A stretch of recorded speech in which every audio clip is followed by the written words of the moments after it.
ख़बर शामिल क्यों जैकबाबाद में जिते शहीद अल्लाह बख्श पार्क वेझो फायरिंग में औरत मारिजी वई है। हथियारबंदन फायरिंग करे औरत आरिफा अबड़ो के क़त्ल करे फरार थी विया आहिनि। ब्रेकिंग न्यूज़ है वाक़े ॿुधाईंदा हलूं त जैकबाबाद में शहीद अल्लाह बख्श पार्क वेझो फायरिंग में औरत मारिजी वई आहे।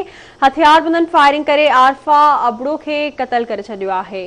अवांखे अपडेट कंदा हलूं जैकबाबाद में शहीद अल्लाह बख्श पार्क वेझो फायरिंग में औरत मारिजी वई आहे। अफ़सोसनाक ख़बर अवां ताईं पहुचाई पिया। हथियारबंदन फायरिंग करे आरिफा अबड़ो के क़त्ल करे छॾियो आहे। अहम ख़बर अवां ताईं जैकबाबाद में पहुचाई पिया जिते शहीद अल्लाह बख्श चौक वटि फायरिंग में औरत मारिजी वई आहे।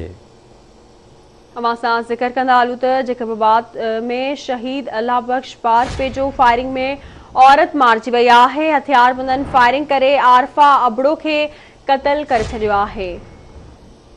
इन हवाले सां राब्तो कयो आहे जैकबाबाद में आवाज़ टीवी जे रिपोर्टर नवाज़ सोलंकी सां। जी नवाज़, अपडेट कजो, छा मामलो आहे?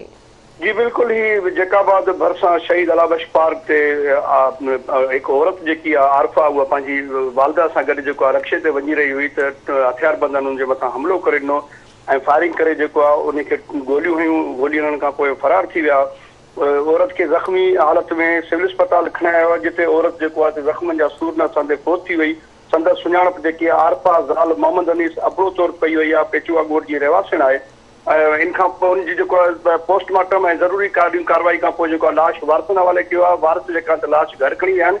जॾहिं त उनजो जवाबदार जेको आहे असदुल्ला उनखे जेको आहे पुलिस टीटी पिस्टल समेत जेको आहे जुड़िया चौक भरिसां गिरफ़्तार करे वरितो आहे सीआई पुलिस। जवाबदार पंहिंजे ॾोह जो एतिराफ़ कंदे कयो आहे त चयो आहे त इहा जेकी मक़तूल आहे मुंहिंजी सोट आहे उनखे जेको आहे त आरिफ जमाली सां जेको आहे कारे जे इल्ज़ाम हेठि क़त्ल कयो आहे जंहिं ते मूंखे को बि पछताव कोन आहे।